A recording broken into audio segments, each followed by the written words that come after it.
gubbaatti gadi bu'aa yeroo waan namaa Ate. mo'i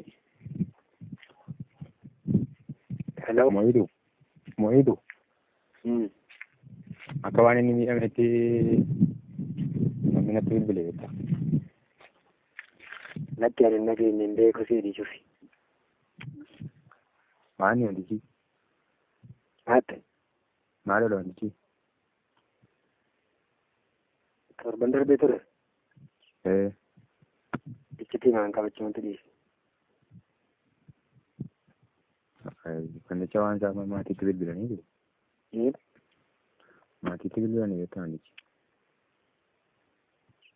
Abbaan bilbila gaariin isaatiin kanatti qabadhati. Maalidhaan kan keessatti ofiin akkasoo godhee? Ofiin akkasoo godhee? Ate. Ofiin akkasoo godhanii? Nan shakka iccitii wantichi. Wanta akka gad dhufaan jira deenaa bilbilee ture. Gad dhufaan jira deenaa bilbilee ture. Eeyyee. Nama na gaafatee ture. Bilbila isaati laatee naannaa bilbile isa booddee bilbila 31 naa bilbile. Bilbila gosa 10 cimamee teeleedhaan nama laadhu naan jedhee nama kenneefi. Kanaan booddee jara wajjin quunnamsiiseen keessaa ba'e ergasii immoo bilbilli isaa naan ba'anii gadaan immoo naa bilbiltee eessa jira lafanni kee quba qabdaa naan jedhe. Maalin quba qabaree isintoo qobaasaa gaddi maalin quba qabaa simbiraa deemee miti wanti kana mootuu simbira jiru naa bilbilamanii simbiraa deemee naan bilbileen jedhe. Naani boruuni bishaan ceesisee deebi'ee naan jedhe. Boruun makinaadhaan bishaan ceesisee deebi'ee boruu baatu bishaan ceesisee deebi'ee makinaadhaan jedhe. Bishaan ceesisee deebi'ee sararee quba qabdoon akka inni naannoo abbaa seenaa jirutti quba qabaa. Waan isaa immoo bilbilli isaa na dhibee bilbila isaa yaadii naan jedha. Anoo bilbila isaa yaadee raadheen itti deebi'ee anoo bilbilli isaa na dhibee hin jedheen. Bilbila ijoollee isa bukkee jiranii beektu waan ta'eef bilbila ijoollee isa bukkee jiranii itti bilbilii kaayii itti bilbilaa hin jedheen. Innaan egaa eegasiin itti hin deebiin isaanumtu bilbila gafatanii. Naa wantichi naan galle keessumaa hin dhaga'e. Kan achiisee immoo nan beekan ta'itti isaa dhuunfatame akka ta'ee fi maaliin akka ta'e isaa addan baafanne. Wanta namoonni tokko amma ilaalan wanta waraanuma keenyatti bilbilee. Waraanuma keenyatti natti bilbilee. Quba qabdaa isaan jennaan lakkeen quban qabu jireen. Bilbila isaa yaadii naan lakkee bilbilli isaan bo'oodha bilbilli isaa wanta dideera. Ingedda garuu naa bilbilee ture gidduu darbe keessa naa bilbilee ture hin jireen. Achi booddee akka waan inni ofii isaatiif of miidheetti haasa'an. Waan kana immoo hin beeku. Waan kana immoo eeyyuu hin gaafadhare waan kanaan naan bilbila mancaasiitti nu bilbilee jetteedhaan ijoolleen.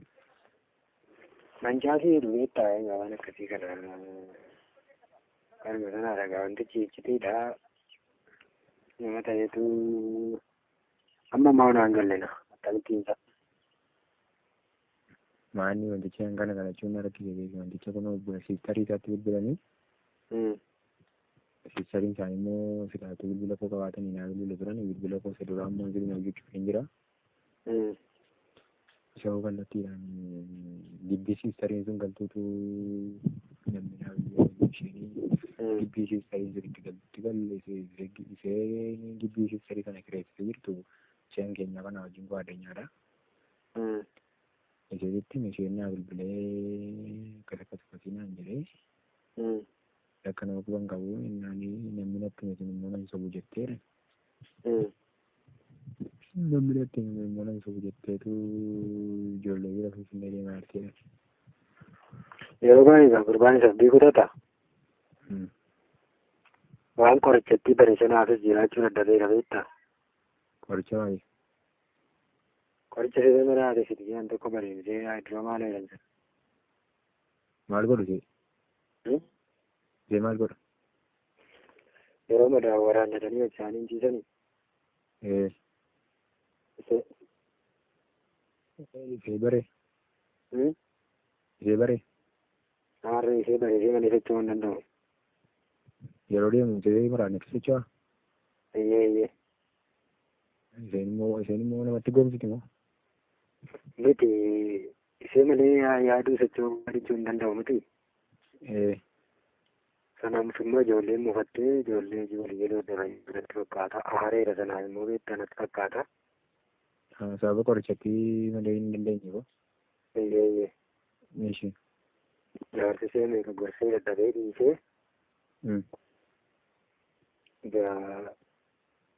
Kanan beekaa jechuudha. Waan jaajuma gadi wattuu jedhanii iyyuu gurbaan aareera beektaa? Eeyyee sanuma. Aareera gaafa sana akkas taananii maaliif ganna waamee naan jedhe. Eeyyee. Innaan halitti hin beekare yaabbee si waan dandeemu maaliin qabaa hin jedheen. Eeyyee. Hundumaan immoo hin beeku sila jiimtiire. Innaanii waan hin beeku hin qabu kallattiidhumaan immoo waan kana siin jechuu hin danda'u kaanii ati bakkuma dirqama si waaman hin dhaqe maal gootaan jedhe. Eeyyee. Wanticha isa booddee akka waan wanta deemsa sana keessatti deemsa sana keessatti akka waan waraanni naannoo garaagaraa sana jiru deebii isaatti hin gammanneetti naa baasee ture. Jennaanii akkuma maalii qabaa dhiisii bakkuma dirqamaa ittiin jedheen. Qama waraanni jibbeetti kaafate. No. Kaafachuu osoo hin taane inni gadi bu'uu isaa sana hin barbaanne akka waan biraan hin barbaanne itti ramadee waan biraati. Ilaa wantichi rakkoon isaa inni akka itti fudhate qabala sammuu isaa keessatti addaa ilaalu. Yeroo hin jedhu bifa dabbii itti fudhate ta'ee danda'a bifa kan biraatti fudhachuu dhabuu danda'a. Ani immoo isa kana maalitti hin beekuu danda'a ree dhaabuu kama gaafachitii naannoo waan itti mudhiisuu danda'a waan itti natti mudhiisuu danda'a miti. Anatti. Eeyyaan immoo kana maalitti hin beekaree kallattiidhaan immoo kallattii nama karaa na dabarsu naa gaddi jedhee nama laayee jennaan nama kenneefi. Malee wanta bira waan hin qabu. Achi beekaa jechuudha. Maali naa bilbileen nama gara as ga'uutu hin taane abbaa seenaarraa gara hundumti sana achi na gaafate beeku malee as miti. Achi na gaafate maali achi bilbileen achi taa'ee isaa tanaatiin ijoollee biraan beenuu na gaafate.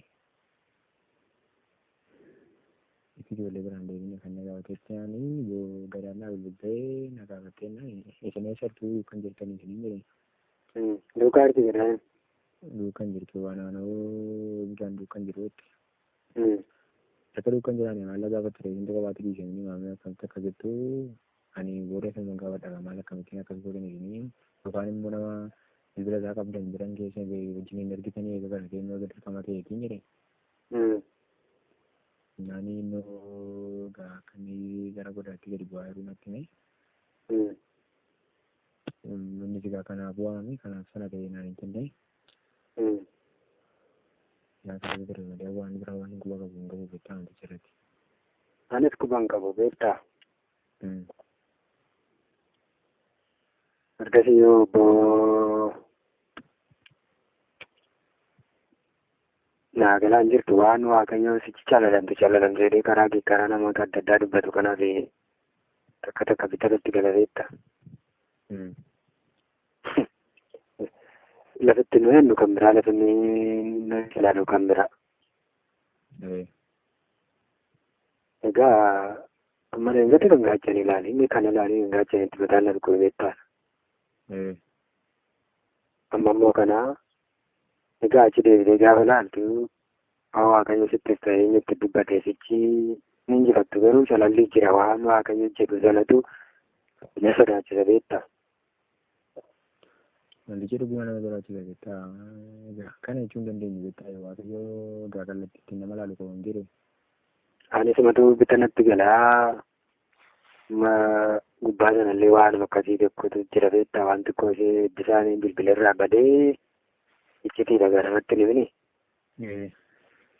bilbila jaarsirraa kaasuuf deemu xiqqatee gara ji'a lamaatiif deema. Anarraas lafumatti arginu dhabne ji'a tokko guutuu lafa ijoollee dirqamatti.